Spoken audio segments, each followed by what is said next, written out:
વડોદરા શહેરના આજવા રોડ વિસ્તારમાં આવેલા નવજીવન પંચવટી સોસાયટીમાં રસ્તા બંધ કરવાના મુદ્દે વિવાદ સર્જાયો છે।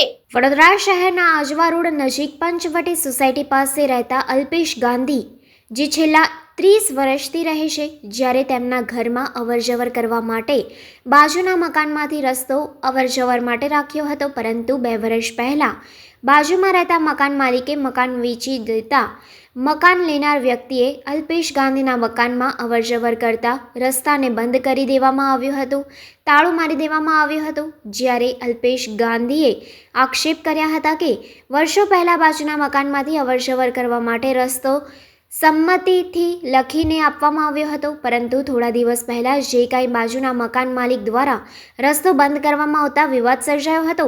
જ્યારે અલ્પેશ ગાંધીને અવરજવર કરવા માટે એક જ રસ્તો હતો, તે પણ બંધ કરી દેવામાં આવ્યો છે।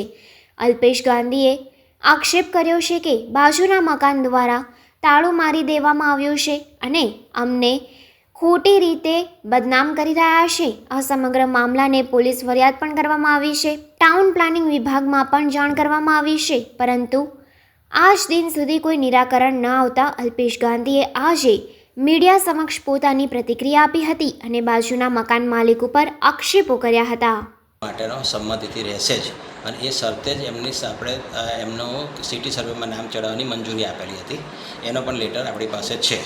અને 30 વર્ષથી ચાલતો રસ્તો હંમેશા કાયદાકીય પણ એવો નિયમ છે કે ઇઝમેન્ટ રાઇટ્સ એના લાગે, અને આ ખરેખર જે પ્રયત્ન છે એ આવી રીતે અંદર અમને ગોંધી રાખવાનો પ્રયત્ન છે। આ જે છે આજવા રોડ પરનો નવજીવન વિસ્તાર કહેવાય, પંચવટી સોસાયટી, અને મારું નામ અલ્પેશ ગાંધી છે। 1996થી અહીંયા અમે રહીએ છીએ અને આ જે પ્લોટ છે એ 1980ની અંદર આપણે કોર્પોરેશનની મંજૂરી લઈને 2 મિત્રોએ 2 ભાગમાં બનાવ્યો હતો અને સરકાર એ બેઉની સંમતિથી એના લખાણ કરીને એ પાછળના પ્લોટવાળા અહીંયાથી જવાનો રસ્તો હતો, એટલે એ બેઉના લખાણના અનુસંધાને અમે પણ દસ્તાવેજ કર્યો, અમારા દસ્તાવેજમાં પણ એ ઉલ્લેખ કરીને અમે દસ્તાવેજ પ્રમાણે અહીંયા રહીએ છીએ અને એ દસ્તાવેજના આધારે અમારી અવરજવર ચાલુ હતી।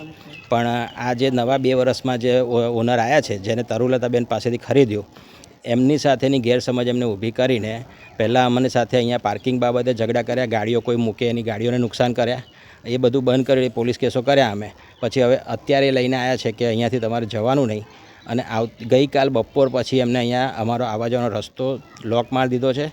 અંદર જે જવાનો રસ્તો છે એ રસ્તા પર આડી ગાડીઓ મૂકી દીધી છે અને આવતા જતાં બીભત્સ અમને ભાષામાં વાતો કરે છે।